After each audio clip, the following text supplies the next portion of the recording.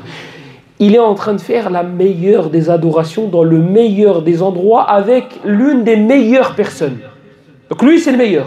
Il est avec le meilleur, Ismaïl. Il est dans le meilleur endroit, Mecca. Il est en train de faire une des meilleures des adorations. Construire une mosquée. C'est pas n'importe laquelle, c'est le Kaaba. Et quand il finit, qu'est-ce qu'il dit? Rabbana taqabbal minna. Oh notre Seigneur, accepte de nous.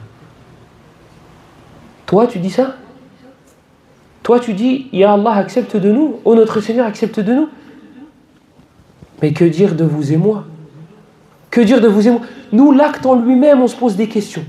On ne sait même pas s'il s'est vraiment légiféré. Comme le prophète nous a dit. Badiru bil a'mali salihah. Ou fi riwayati muslim, badiru bil a'mali fitanan. Dépêchez-vous, empressez-vous de faire des bonnes actions. Pourquoi?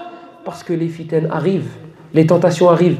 Et alors, les tentations arrivent. C'est quoi le problème? Le prophète sallallahu alayhi wa sallam nous dit, elles seront semblables à la nuit ténébreuse. C'est-à-dire que l'homme ne saura pas où aller. Des fois, tu veux faire du bien, mais tu ne sais pas ce qui est légiféré, ce qui n'est pas légiféré. Des fois, tu te poses avec des personnes, tu te dis, mais je ne sais même pas si c'est bien ou c'est pas bien. Cet acte-là, je ne sais pas si c'est légiféré ou non. Donc toi-même, l'adoration en lui-même, tu ne sais même pas si elle est bonne. Lui, l'adoration, elle est bonne. Lui, il est bon. Son fils, il est bon. L'endroit est bon. Et il dit quoi? Rabbana taqabbal minna. Oh notre Seigneur, accepte de nous. Donc mes frères, il ne faut pas se sentir à l'abri. Surtout, surtout, surtout. Ne te repose pas sur ton nafs. Man wukila ila nafsihi halak. Celui qui se repose sur son âme, la confiance en soi. Celui qui se repose sur lui-même, halak. C'est le début de la fin. Wa hadha huwa ta'riful khidlan. C'est ça la définition de l'humiliation, du fait d'être humilié. C'est le fait que ton Seigneur te délaisse. C'est pour ça que dans l'Adhkar al-Sabah wal-Masa, Ya Hayyu Ya Qayyum, bi rahmatika astaghith, aslih li sha'ni kullah, wa la takilni ila nafsi tarfat ayn. Ne me délaisse pas, ne me laisse pas m'occuper de moi-même, ne serait-ce qu'un clin d'œil, ne serait-ce qu'un instant, ne serait-ce qu'une seule seconde, parce que c'est le début de la fin. Et je finis avec un conseil que m'avait donné un imam lorsque j'étais à Goussainville. Lorsque j'étais à Goussainville, vous savez, moi, j'ai jamais voulu faire imam de ma vie. Jamais de ma vie. Et je ne recommencerai plus jamais de ma vie. J'ai toujours voulu donner des cours. Pourquoi? Parce que ça pousse à apprendre, à réviser, à faire des recherches, etc. etc. C'était ça mon objectif. Mais voilà, Allah en a décidé autrement concernant le passé. Pas concernant le futur, du moins j'espère pas. Et il y avait un imam qui était à Goussainville, retraité, qui a posé sa démission dans une autre ville. Lui, il était imam dans une autre ville, il a posé sa démission comme la plupart des haïms. Et il est venu me donner un conseil. Parce que moi, je voulais arrêter. Au final, j'ai quand même arrêté. Mais il est venu me donner un conseil. Il m'a dit, Allah subhanahu wa ta'ala, lorsqu'il met une personne à une place, c'est selon son mérite. Il dit, Allah, il t'a mis imam, c'est que tu as une place auprès de lui. Bon, bref, je vais vous épargner ma réponse. Mais qu'est-ce qu'il m'a dit? Il m'a dit, moi je te donne un conseil. Sal rabbaka azza wa jalla fi sujudik. Wad'uhu bihadha ad-du'a. Allahumma la tudhiqna ta'ma anfusina.